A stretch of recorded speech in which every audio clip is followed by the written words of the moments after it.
আসসালামু আলাইকুম গাইস, এটা হচ্ছে আমাদের কোম্পানি। আমি এই জায়গায় কাজ করি।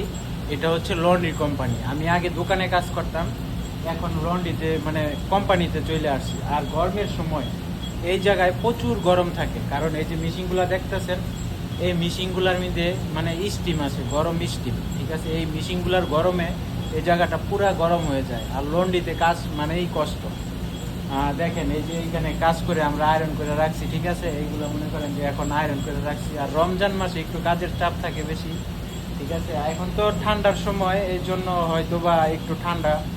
আর গরমের সময় প্রচুর গরম। অনেকে আমাকে জিজ্ঞেস করেন, ভাই এইখানে বেতন কত টাকা? ভাই এইখানে বেতন কত টাকা এটা বলতে পারবো না, কিন্তু এক এক কোম্পানির মধ্যে এক এক রকম বেতন। আপনি ভালো কোম্পানিতে পড়লে ভালো বেতন পাবেন, খারাপ কোম্পানির মধ্যে পড়লে সেরকম বেতন পাইবেন। এটা হচ্ছে ভাগ্যের উপর ভাই।